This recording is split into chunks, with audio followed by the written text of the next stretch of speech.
Yun, dito na naman tayo.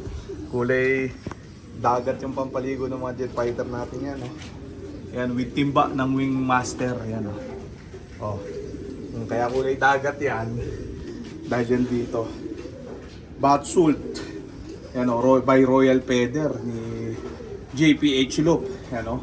Mamamaya sabihin na naman ni Bro Chowa, ba't hindi kulay blue yung pampaligo natin? Ayan, oh. Kulay dagat, ha. O, yan yung mga jet fighter natin. Check natin sila. Ayan! O, alas 11 pasado na. Kagigising ko lang. Ayan, check natin. Pakainin muna natin sila ng yung tira nila kahapon. Ng alagang pagod mix with Racer mix. The Wing Master. Ayan! Grabe nga pala silang kumain. Papaliguan natin sila. Tapos ating paliguan, paparondahin natin sila. Ganun lang.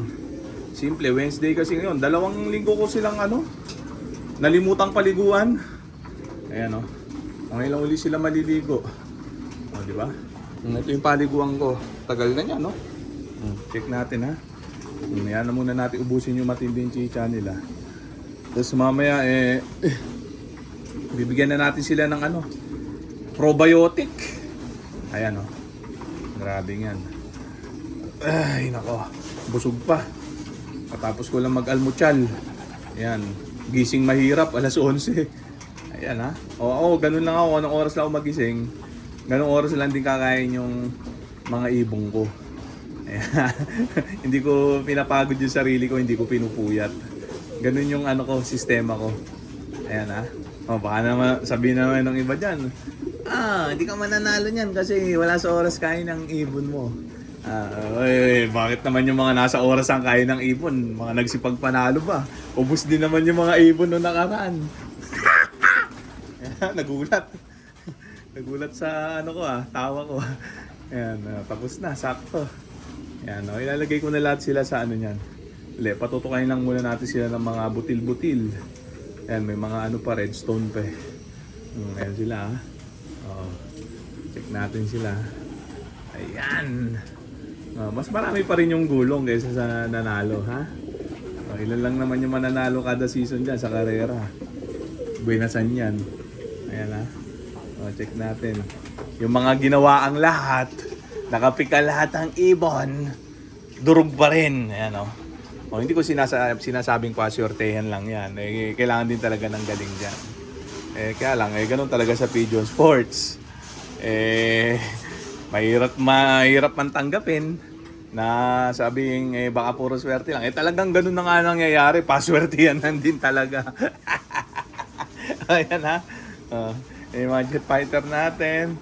Lagay ko na sila din sa fry pen. Basta yung mga yan, yung sistema ko masusunod dyan. Bahala na sila.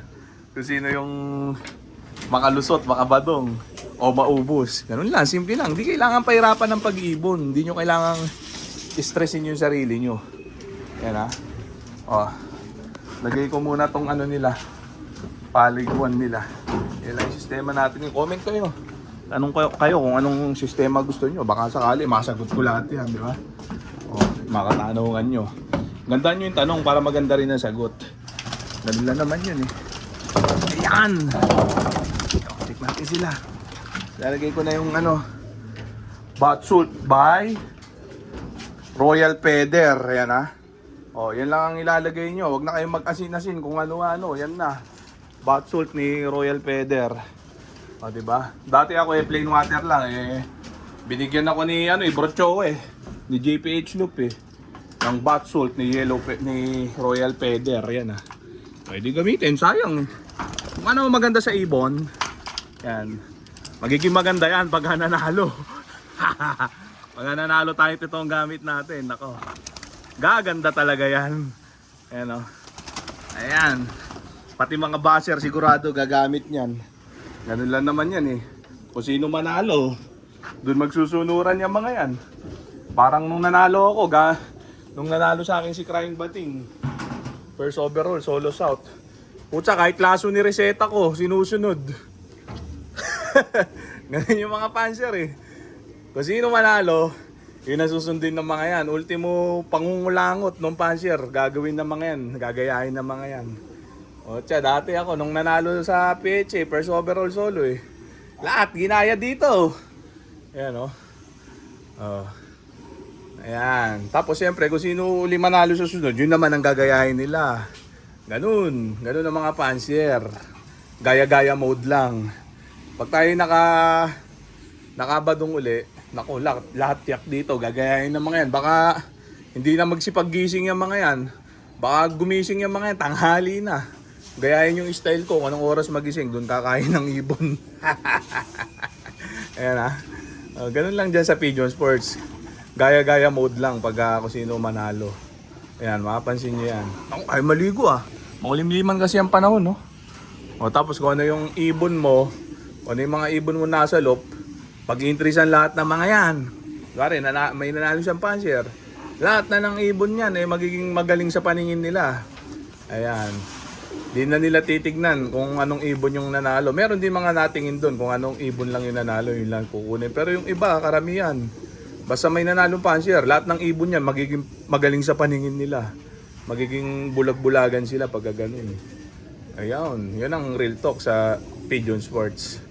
Kaya kailangan lahat tayo manalo. Para paniwalaan natin lahat yung isa't isa. Ayan ha. Kaso hindi mangyayari yun kasi nga kada season ilan lang talaga yung mananalo at bebenasin. Ayan. Kaya talagang lahat gusto manalo. Siyempre, yan o. Tik-tik muna natin itong mga to ay magsipagligo. Nanibago yata uli ah. Ayan o. Maano kasi panahon ngayon, malamig pero dapat maliligo. Ayan o. Wala sa kondisyon, weak. Ayan, sabi nila pagka hindi daw naligo, wala sa kondisyon. Itong mga jet fighter natin, kulang talaga sa kondisyon pa itong mga to. Regular pa nga lang yung kondisyon ng mga to. Di pa ako nakakatuklas ng bagong alas na pampalakas ang kain, appetite booster. Andayin nyo pag nakatuklas tayo. Kung makakatuklas, malapit na ang training. Yari tayo. Mukhang isusugal natin to na regular lang ang kondisyon. Ipupukol. Ubus to. Ayan ha. Wag naman sana makatuklas tayo ng appetite booster. Meron pa tayong ilang linggo. Ayan o. Para makapag-experimental. Ayan, ganun lang. Simple sistema. Real tukan lang. Ayan o. Ganun talaga. Ganun ang Pigeon Sport. Ayan ha. Basta ang mga nananalo dyan, kakaunti lang. Mas marami talaga ang natatalo kada season. Hindi naman po pwedeng lahat manalo, di ba? Lalo sa NBA, grabe competition doon, lahat talagang gigil, lahat talaga may dunong. Ayan so yan na muna natin sila dyan. Update ko kayo sa susunod na vlog. So dito ko na muna tatapusin itong video na to. Shout out sa may hinang nila lang. Okay na, bye.